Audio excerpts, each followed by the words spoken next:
Baik, Assalamualaikum warahmatullahi wabarakatuh. Waalaikumsalam warahmatullahi wabarakatuh. Di era pandemi kali ini, pembelajaran terus berjalan. Dan pada kesempatan kali ini, saya Rani Rahmawati sebagai host dan bersama narasumber Bapak Dr. Andes Haji Datam MPD, dan bersama teman-teman yang ada di sini ada Adam Ferdiana, Feni Mailinda, dan juga Afri Maulana yang akan berinteraksi bersama narasumber mengenai pembelajaran kelas 12 tentang isu terkini lewat editorial. Dan kami persilakan kepada narasumber untuk menyampaikan materi tersebut. Terima kasih. Assalamualaikum warahmatullahi wabarakatuh. Teman-teman yang ada di studio, juga anak-anakku sekalian yang ada di rumah. Pembelajaran 3 kelas 12 memahami isu terkini lewat editorial. Itu yang harus kita kuasai, karena setelah mempelajari teori dan talkshow ini, tentunya diharapkan Anda akan berperilaku seperti tim redaksi, yaitu menyusun teks editorial. Tentunya memahami isu terkini lewat editorial itu mengandung makna. Ada yang bisa menjelaskan atau membantu Bapak begitu? Atau pertanyaan juga boleh? Oke, baik. Jadi apa sih Pak yang dimaksud tentang memahami isu terkini lewat editorial itu? Oke, kalau Bapak yang harus jawab nggak apa-apa ya. Memahami isu terkini lewat editorial adalah memahami berita atau memahami informasi dari beberapa sumber yang bergejolak di masyarakat. Tentunya masyarakat akan diajak untuk berpikir kritis dan realistis, maka dibantu oleh pemikiran yang ditulis oleh editorial, yang ditulis dalam editorial oleh tim redaksi. Itu jadi memahami isu tentunya harus dengan membaca, berliterasi. Tanpa membaca, tanpa melihat tayangan televisi, kita tidak akan tahu isu apa yang sedang berkembang saat ini. Ya. Baik. Buat teman-teman yang di rumah, selalu tetap berada di talkshow ini. Dan apakah ada pertanyaan dari pengertian editorial? Untuk dari saya ya, pertanyaan untuk pengertian. Dari pengertian editorial, apakah teks editorial selalu berkaitan dengan peristiwa aktual, fenomenal, dan kontroversial? Sebenarnya berarti Anda sudah baca buku ya, karena pertanyaannya langsung kepada definisi yang sebelumnya Bapak belum sampaikan sebenarnya, tapi nggak jadi masalah. Bapak akan uraikan dulu apa sih yang harus dicapai oleh Anda semuanya dalam proses pembelajaran ini. Itu yang disebut dengan kompetensi dasar. Di dalam pembelajaran itu harus mengacu pada silabus yang ada. Kompetensi dasarnya itu mengidentifikasi informasi dalam teks editorial. Jadi ada apa saja sih gitu dalam teks editorial sendiri. Tapi jangankan membaca teks editorial sendirinya, kan tidak tahu apa yang disebut dengan editorial, bentuknya seperti apa, nyarinya di mana. Makanya kita harus belajar teorinya dulu lah gitu. Nah, pada saat kompetensi dasar itu kita ketahui, kita juga harus memahami indikator pencapaian kompetensi, yang diantaranya satu harus mengidentifikasi fakta, alternatif, opininya apa, kemudian ragam informasinya bagaimana, kemudian simpulan isinya apa. Hanya tadi pertanyaannya langsung sudah ke definisi ya, berarti Anda sudah baca buku ini kan, bahasa Indonesia. Yang di rumah juga ya, tolong baca, definisinya ada di sini. Kalau tidak salah Bapak ulangi definisinya begini kan ya. Editorial adalah artikel utama yang ditulis oleh tim redaksi surat kabar ya, yang merupakan pandangan redaksi, ingat ya, terhadap suatu peristiwa atau isu yang aktual, fenomenal, dan kontroversial ya, untuk menimbulkan mencerahkan pemikiran dari isu-isu itu bagi masyarakat pembaca atau pemerhati berita. Yang dimaksud dengan pertanyaan Adam tadi, pertanyaannya sekitar tentang apa tadi kontroversialnya? Dari pengertian editorial, apakah teks editorial selalu berkaitan dengan peristiwa aktual, fenomenal dan kontroversial. Oh iya benar, seperti itu. Tapi itu sebenarnya disebut aktual itu pada saat editorial itu ditulis. Sebab editorial ada yang ditemukan di surat kabar tahun 2010 itu pada saat itu memang aktual. Tapi sekarang sudah basi ya, karena sudah 2020. Jadi memang harus aktual itu karena ikut membantu mencerahkan pemikiran masyarakat yang menerima isu itu pada zamannya, pada zaman editorial itu ditulis. Kemudian juga harus yang kontroversial. Kalau tidak kontroversial itu sifatnya berita saja, tidak perlu ada ulasan opini tim redaksi. Jadi tidak ditulis ulasannya menjadi editorial oleh tim redaksi, itu cukup berita aja. Tapi kalau berita di koran A, di koran B, di koran C semua memuat, sangat luar biasa fenomenal ya.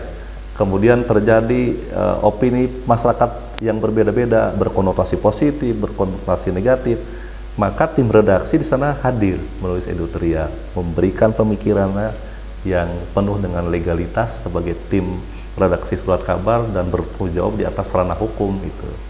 Tuh ya, bagus. Selanjutnya juga mungkin ada yang perlu digali.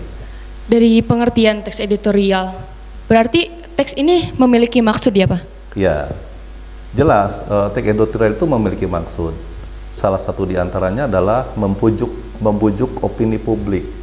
Jadi mengajak ya, agar dia atau masyarakat luas itu bisa berpikir yang rasional, dewasa, tidak berpihak, penuh tanggung jawab, muncul situasional yang tertib, aman, damai gitu. Tidak menjadi sesuatu yang heboh. Tetapi juga bisa meminta kepada penentu kebijakan agar bisa mengubah kebijakannya yang tadinya dipandang merugikan masyarakat atau tidak berpihak menjadi berpihak.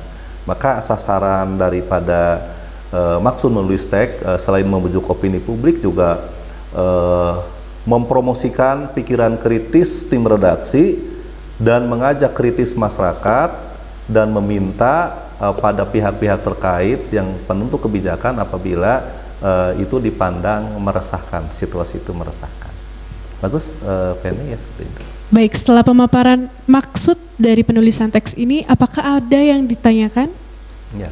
Nah, pada maksud penulisan teks tadi Bapak menyebutkan ada mempromosikan pemikiran kritis. Ya. Nah, apa maksud dari mempromosikan pemikiran kritis?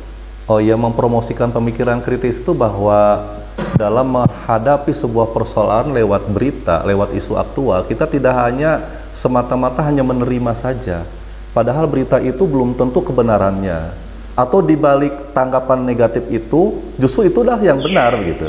Jadi jangan serta-merta kita hanya menerima, tapi kita harus menerima, mencermati, menelaah dan menyaring juga. Bagus ya, kritis. Bagus ya, Apri pertanyaannya. Oke, setelah maksudnya dan pengertian yang telah Bapak sampaikan, apakah ada manfaat tersendiri dari teks ini? Oh jelas. Jadi manfaat dari teks editorial itu yang ditulis oleh tim redaksi bagi masyarakat akan dibawa lebih dewasa dalam menyikapi sebuah persoalan. Apabila memang editorial ditujukan kepada masyarakat, berarti masyarakat diajak untuk mengambil sebuah tindakan agar tidak melakukan sesuatu yang berkonotasi negatif. Apabila ditujukan kepada pemerintah, meminta agar pemerintah melakukan sesuatu yang sifatnya berpihak pada masyarakat luas kalau memang dari berita itu dipandang tidak berpihak. Jadi banyak manfaatnya. Kemudian juga kita akan lebih bijak menanggapi sebuah berita, juga akan lebih dewasa dalam menyikapi sebuah persoalan. Itu manfaatnya. Dan tentunya tidak hanya satu aspek saja ya Pak, Ya. dalam menanggapi teks ini atau berita ini tentunya. Betul, ya. Dari manfaat yang telah disebutkan oleh Bapak tentang teks editorial ini akan membuat masyarakat lebih bersikap dewasa dan bisa berpikir kritis. Ya. Otomatis teks editorial ini akan mengubah pola pikir masyarakat. Meminta seperti itu. Tapi kadang-kadang kan ada yang bisa diubah dengan pencerahan itu, ada yang dogmatis tadi ya. Dogmatis artinya tetap berkutat pada keadaan yang ada. turun temurun seperti itu. Tapi sebenarnya seorang yang cendekia, seorang yang terpelajar, berada dimanapun juga, tentunya harus berpikir untuk lebih dewasa, lebih kritis, seperti yang disampaikan oleh tim redaksi yang ditulis dalam editorial. Tentunya tim redaksi itu kan orang yang katakan memiliki legitimasi pendidikan yang jelas, diwadahi dengan sebuah perusahaan yang jelas, berbicaranya juga dipublish masyarakat luas, artinya dipertanggungjawabkan. Jadi emang seperti itu. Ya. Dan apakah ada ciri-ciri khusus dari teks ini? Ya benar bahwa si penulis editorial harus membaca dulu berbagai sumber isu yang ada, jadi harus hati-hati lah. Di samping harus hati-hati juga harus normatif. Normatif itu artinya sopan, ya, mengacu pada norma, tidak menyinggung perasaan salah satu pihak, ras atau agama atau suku. Kemudian cenderung konservatif, jadi mengacu kepada kemajuan, ada kemajuan. Menghindari pendekatan kritis yang tajam, kemudian pertimbangan aspek politisnya juga harus dipertimbangkan, aspek sosiologinya. Tetapi juga yang terpenting bersikap netral. Dan tentunya tidak merugikan. Nah, dan tidak ya merugikan benar. salah satu pihak. Oke, bagus ya. Apakah ada yang ingin ditanyakan? Silahkan. Saya ingin bertanya Pak Ya. tentang ciri-ciri teks editorial ya. Iya. Di sini disebutkan mengapa aspek politis lebih besar daripada aspek sosiologi. Oh iya, bagus ya pertanyaan dari ciri-ciri. Mengapa itu kan tergantung dari pandangan pemerhati. Tapi kalau memang faktanya seperti itu bahwa aspek politis lebih besar, karena pelaku politis itu hanya sebagian perwakilan masyarakat Indonesia, baik yang duduk di dewan, di pemerintahan. Sedangkan pengamat politis itu lebih banyak, yaitu masyarakat luas. Maka kalau terjadi sesuatu yang dipandang tidak berpihak, maka akan muncul sebuah editorial yang lebih cenderung pada politis gitu, ketimbang pada kehidupan sosial. Iya, ada bagus dah. Iya, baik. Setelah kan tadi disampaikan mengenai pers papan atas nih Pak. Nah, apakah ada ciri-ciri lain yang mengenai teks tersebut? Oh iya, kalau yang disebut dengan teks papan atas dan menengah ke bawah, itu sebenarnya hanya legitimasi bagi keluasan dan kedalaman materi yang diungkap dalam sebuah media. Tentunya pers papan atas kita sadari bahwa pengelolanya adalah profesional, berpendidikan, memiliki legitimasi yang jelas dari jurnalistik.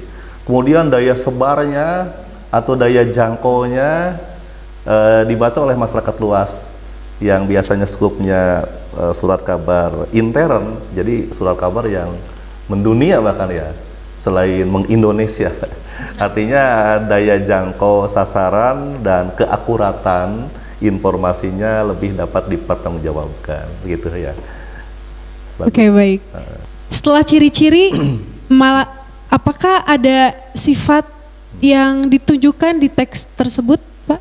Sebenarnya tadi sudah terangkum di definisi bahwa ciri khusus teks editorial sebenarnya tadi harus beritanya yang cirinya yang dikemas atau diramu dari isu aktual, isu yang fenomenal, kemudian yang kontroversial, yang krusial juga boleh, yang gawat, genting, rumit ya. Ya, kemudian itu ditengahi, diberikan daya pikir rangkap yang kritis oleh tim redaksi. Itu sifatnya. Kemudian juga isinya memang harus bisa menyikapi situasi yang berkembang. Jadi kalau tidak menyikapi situasi, itu artikel saja begitu munculnya. Kalau editorial juga artikel, tapi ada kata artikel utama. Maka disebut utama karena yang menulisnya beda tadi. Kalau artikel ditulis oleh kita juga bisa kan ya? Ya, manfaat kita untuk mengejar prestasi sebagai sekolah sehat. Kita buat artikel, kita nulis bisa. Tapi kalau editorial, yang nulisnya harus tim redaksi. Khusus juga berarti ya Pak? Ya, isinya menyikapi situasi, kemudian memiliki karakter atau konsistensi teratur ya dari strukturnya terkait dengan kebijakan media yang bersangkutan. Oke? Oke, baik. Iya. Setelah sifat dan isinya, apakah ada informasi terdalam yang ada di teks ini? Ya, informasi terdalamnya itu kan di sana ada fakta dan opini, bahwa teks editorial itu menyuguhkan fakta yang diambil dari beberapa isu itu dengan argumentasi yang jelas. Kemudian di sana muncul opini. Opininya itu yaitu yang penting yang ada di editorial, karena opini itu adalah sasaran editorial itu ditujukan kepada siapa. Walaupun sasarannya pada pemerintah, yang harus baca aja bukan pemerintah saja, tapi harus bacanya juga masyarakat luas gitu. Diajak berpikir seperti itu. Berarti teks editorial ini lebih untuk menetralkan ya Pak? Bukan untuk mendukung sebuah argumen atau bagaimana? Cenderung lebih mengajak berpikir kritis pada masyarakat pembacanya. Dan memang di samping kata menetralkan juga bisa meminta mengambil kebijakan yang lebih baik kepada pemerintah kalau editorialnya mengupas masalah politik begitu. Misalnya pemerintah tiba-tiba seperti yang ada di buku paket ini kan, kado tahun baru 2014 atau apa tuh yang judulnya menaikkan harga BBM itu. Nah, itu kan masyarakat menanggapi bahwa hal itu tidak baik, tidak wajar. Maka tim editorial itu menunjukkan tulisannya itu buat pemerintah. Begitu ya. Iya, bagus. Jadi ditujukan secara khusus Ya, seperti itu. ditujukan kepada masyarakat pembaca yang ya baik masyarakat maupun pemerintah atau siapa saja. Oke, baik. Dan apakah ada hal lain setelah informasi terdalam ini, Pak? Terima kasih, bahwa kita harus mengetahui menulis teks editorial itu tidak mudah ya. Satu, kita harus punya legitimasi sebagai tim redaksi dulu. Tetapi di samping itu juga yang terpenting kita harus mengetahui susunannya seperti apa, karena kita itu adalah masyarakat belajar ya, anak-anak di rumah juga sama. Nanti di akhir pembelajaran ini Anda setelah bisa menganalisis materi tentang editorial yang Anda temukan, harus bisa membuat, karena siapa tahu nasib kalian itu akan jadi tim redaksi nanti. Tapi walaupun demikian kita tidak tahu, tapi yang jelas kita diajak berpikir kritis untuk memahami sebuah persoalan, dan kita harus mampu membuat gitu, seolah-olah kita tim redaksi. Oke, harus ada peristiwa di editorial itu, harus ada peristiwanya apa atau isunya apa, kemudian ada argumentasi dan ada penegasan ulang. Hanya ada 3 bagian, tapi 3 bagian tidak dibuat dari 3 paragraf, mungkin paragrafnya bisa 10, paragrafnya bisa 7. Jadi tidak menentu ya, Pak? Tidak menentu, tergantung keluasan pembahasannya. Ya. Dan apakah ada ragam tersendiri di dalam teks ini, Pak? Oh, ragam teks editorial tentunya ada ya. Ragam informasi maksudnya ya. Ragam informasi itu kan tadi kembali bahwa di dalam teks editorial itu ada isu aktual dalam media informasi, ada pendapat, dan kemudian ada saran. Saran itu lebih masuk kepada opini. Karena opini ini kan terbagi menjadi 5 bagian, nanti akan dibuka dalam segmen berikutnya. Itu ragam yang termasuk ragam. Pasti teman-teman di rumah juga merasa heran ya. Iya. Apakah Jangan heran. Iya. saran isu ini diambil dari masyarakat ataukah perspektif redaktur? Kalau saran, karena kategorinya kepada opini, yang membuat opini itu adalah tim redaksi. Jadi jelas saran itu dibuatnya oleh tim redaksi. Kalau Apri, Penny, Adam, kemudian Rani sebagai tim redaksi dalam sebuah surat kabar, kan tidak seorang. Dia berdiskusi akan menyarankan apa dalam editorialnya. Walaupun yang nulisnya Adam sendiri gitu, tapi atas nama tim redaksi. Jadi bukan atas nama masyarakat ya. Ya. Jelas, Dam? Oke, baik. Setelah ragam dan yang telah dipaparkan Bapak sebelumnya, untuk mengidentifikasi isi teks editorial ini, apakah ada sesuatu yang kurang jelas atau ingin disampaikan kepada teman-teman yang di rumah juga? Betul, terima kasih host yang sudah cerdas ya memancing Bapak untuk berbicara tentunya. Terus kalian sehat-sehat kan, tetap semangat ya.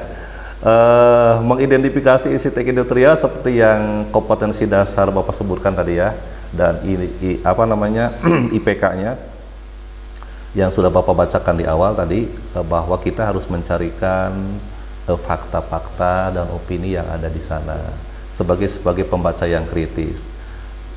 Di sana, di editorial itu tentunya kita harus menemukan fakta peristiwa yang fenomenal aktual yang ditulis dari beberapa berita dengan argumentasi yang dikemas dengan baik. Kemudian juga kita harus menemukan opini.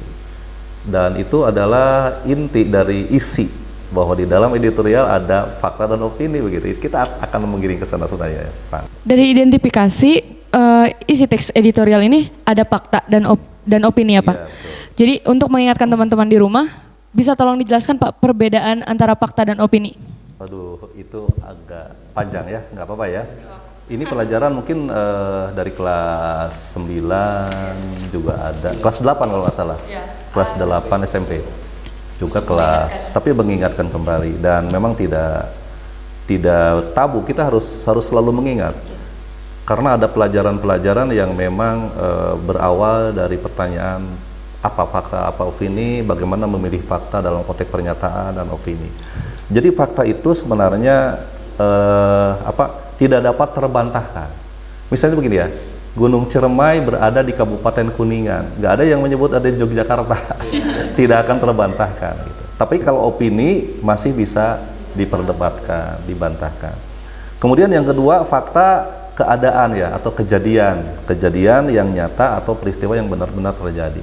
Jadi kalau dicek siapa yang meninggal kemarin tabrakan di Cijoho misalnya, di Simpang 4 Cijoho, itu bisa dicek kebenarannya, itu fakta kebenarannya. Kalau opini itu merupakan pendapat yang banyak bersifat subjektif. Ya, ternyata dari tabrakan itu pasien tidak bisa diselamatkan. Padahal belum tentu kan, karena itu adalah takdir Allah begitu. Kemudian berisi peristiwa yang terjadi atau sedang terjadi. Belum terjadi itu opini. Ya, berisi tanggapan terhadap peristiwa yang terjadi atau yang sedang dibicarakan. Ya, peristiwa yang terjadi atau sedang terjadi. Kemudian berisi jawaban atas pertanyaan apa, siapa, kapan, dan di mana, juga berapa. Jadi kalau kita nanya ada berapa yang sedang melakukan talk show, ya 5 orang, 1, 2, 3, 4, 5, bisa dihitung. Siapa host saat ini yang berperan? Rani, bisa dijawab dengan pertanyaan siapa. Walaupun pertanyaan itu sifatnya tersirat dan kita harus mengungkapkan sendiri dalam hati, begitu.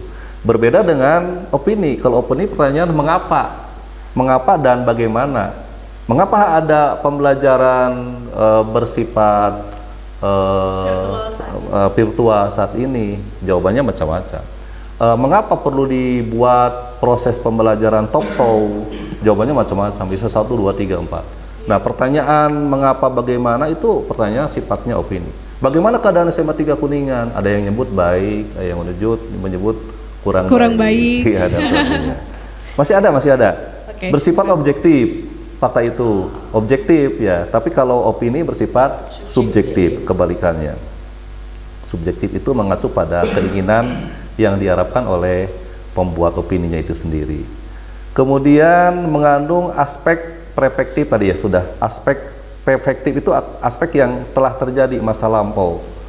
Jadi misalnya begini ya, kelas 12 sudah melakukan studi wisata ke Malang, ke perguruan tinggi Malang. Kata sudah itu menunjukkan sudah dilakukan, telah dilaksanakan. Jadi sudah dapat. Ya, kalau sedang juga bisa. Hari ini kita sedang mengikuti pembelajaran talk show. Ya, anak-anakku di rumah itu berarti kan itu fakta karena sedang. Berbeda dengan opini. Kalau opini itu akan itu kan belum terjadi. Mungkin, kemudian barangkali, kira-kira. Jadi kelas 10 sampai kelas 12 minggu depan akan dihadirkan di sekolah, belum tentu. Itu masih pendapat. Iya, gitu, karena ya. belum ada faktanya, Iya, belum karena dikerjakan belum ada faktanya. juga. Banyak contoh lain. Ya. Oke, apa ada contoh dari fakta dan opini selain kejadian tersebut, Pak? Oh, boleh. Perlu gitu? Perlu ditambahkan contohnya? Perlu. Jadi biar kita paham Iya. perbedaan. Sebenarnya Anda bisa baca buku merah itu, judulnya Kado Tahun Baru dari Pertamina. Coba dibuka. Kado Tahun Baru dari Pertamina. Di sana ada contoh yang berbunyi begini. Pertamina menaikkan harga LPG tabung 12 kg lebih dari 50%. Dari ciri-ciri fakta tadi ada tidak kata telah? Sudah? Belum, Nggak ada kan? nggak ada. Tapi secara tersirat ada nggak? Pertamina menaikkan. Iya. Sudah ada. kan? Iya. Nah, jadi nanti pengecoh di ulangan untuk membuat kita kritis itu pasti dihilangkan kata sudah dan telahnya. Tapi adanya tersirat. Pertamina menaikkan harga LPG tabung 12 kg lebih dari 50%. Itu bisa diuji juga dengan kata tanya. Kata tanya apa coba, Adam? Berapa bisa ya? Berapa? Berapa harga LPG tabung 12 kg setelah ada kenaikan, atau berapa naiknya? Jawabannya 50%. Jadi itu bisa diuji begitu. Coba yang kedua, di buku disebutkan akibatnya itu menunjukkan akan atau sudah? Sudah. Nah, itu ciri, itu fakta. Akibatnya sampai di tingkat konsumen harga menjadi 125.000 hingga 130. Walaupun di sana ada kata hingga yang menunjukkan interval, kita dikunci dengan kata akibatnya. Dan 125 hingga 130 itu menunjukkan fakta di lapangan yang bisa dibuktikan kebenarannya. Kita datang aja, misalnya ke daerah mana yang berita ini dimunculkan. Ya. 3. Nih, bahkan lokasi yang relatif jauh dari pangkalan mencapai 150.000. Bahkan di lokasi yang relatif jauh itu kata kuncinya ada di angka mencapai 150.000, itu fakta. Mencapai berapa harga di lokasi yang relatif jauh? 150.000. Jadi itu bisa dijawab dengan kata tanya berapa. Oke, itu Jadi yang dalam fakta, kalimat fakta juga tidak selalu ada kata sudah, ada kata yang telah ya. Jadi ada beberapa yang mungkin harus berpikir, wah ini fakta gitu. Iya, betul. Jadi memang biasanya kalau di soal itu lebih dirumitkan. Kata-kata kunci seperti sudah, telah, sedangnya dibuang. Akan, kira-kiranya dibuang. Yang muncul adalah pernyataan saja. Sehingga kadang-kadang kita, aduh ini yang mana terkecoh, ya. Jadi kecohan tersendiri itu. Ya. Oke, itu yang dimaksud fakta. Ya. Oke, baik. Selanjutnya Masih ada yang perlu ditanyakan? ada yang ya. Tadi kan fakta. Nah, gimana kalau contoh opininya gitu, biar Masih gak pada lagi bingung. opininya, ya. Oke lah, ya sekalian aja ya. Memang benar ya, karena itu pasangan yang tidak bisa dipisahkan, fakta dengan opini itu. Ya, di sini opini itu sebenarnya pendapat kan ya. Tapi ternyata memang pendapat itu bisa diklasifikasi menjadi 5 bagian. Ada yang disebut dengan opini kritik, ada yang penilaian, ada yang prediksi, ada harapan, ada saran. Jadi nanti ketika kita baca editorial, hati-hati, karena biasanya itu muncul di paragraf penegas di belakang. Di akhir itu kritiknya, itu opininya, apakah kritik, begitu apa saran, apa prediksi atau harapan. Di sana Anda mungkin sudah tahu ya. Kalau contohnya beginilah, kalau contohnya kita bisa dibuka di buku paket. Kenaikan harga itu merupakan kado tahun baru 2014 yang tidak simpatik, tidak bijak, dan tidak logis. Itu mengkritik kan ya? berarti ada kata-kata yang menciri khaskan. Ya, konotasinya hampir lebih negatif ya? Iya. Iya, harus lebih negatif. Ada kata kuncinya. Kalau penilaian biasanya begini, Pertamina tidak bisa semata-mata menjadikan harga pasar dunia sebagai kiblat. Pertamina tidak bisa semata-mata. Jadi dinilai penilaian, ya itu enggak ini lebih cenderung kepada menilai bahwa itu salah satu tindakan yang dilakukan Pertamina yang tidak sesuai dengan pandangan masyarakat luas. Kalau prediksi begini, redaksi menduga itu kan memprediksi. Ya, redaksi menduga bahwa pengakuan pemerintah yang tidak mengetahui rencana kenaikan harga LPG hingga 50% itu tidak benar. Menduga. Ya, jadi ini prediksi. Ada juga harapan. Pemerintah seharusnya, nah bagaimana coba yang diharapkan?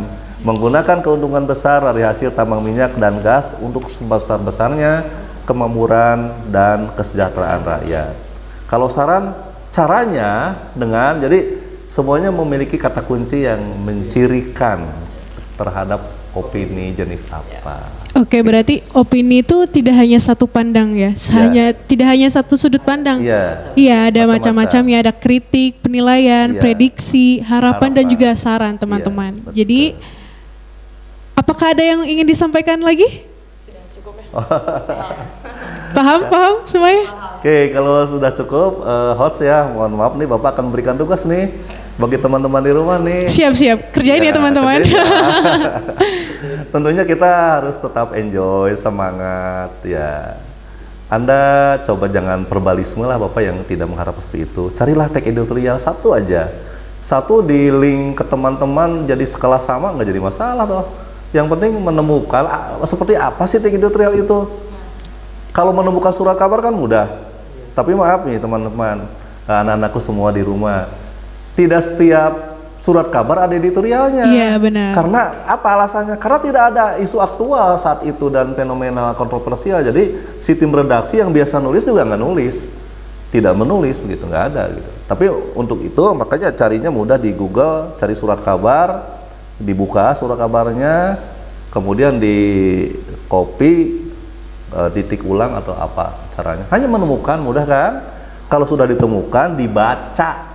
Ya, bukan Jangan untuk lupa teman-teman dibaca. Dibaca literasi, nanti cari faktanya 3 ya, faktanya ingat 3, opininya 3 cukup. Kalau di sana ada 20 cukup 3. Jangan salah tertukar ya opini dan faktanya. Lalu editorial itu membahas apa sih? Tulis aja 1 kalimat, ketik, kirimkan lewat Google Classroom, udah selesai.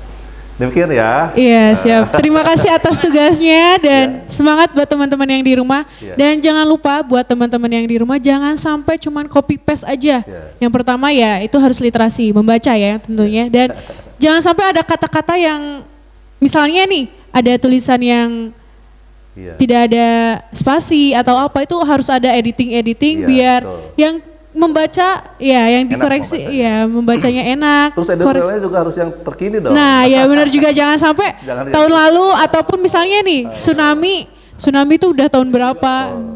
Udah tidak sesuai. Iya. Kan banyak nih sekarang banyak isu, banyak berita-berita yang emang sesuai dengan fakta. Bahkan kemarin juga ada bencana yang melanda Indonesia nih teman-teman. Dan itu dia pemaparan pada kesempatan kali ini. Iya. Cukup? Oke, baik. Terima kasih lah kalau. Tapi ini belum selesai ya. Iya, ini belum segmen nanti pertama ada segmen selanjutnya teman. Jangan lupa tetap stay dan tonton kami di Talkshow kali ini. Baik, hari ini sampai di sini dulu. Materi tentunya belum selesai dan kita akan kembali ke Talkshow selanjutnya. Terima kasih. Wassalamualaikum warahmatullahi wabarakatuh. Waalaikumsalam.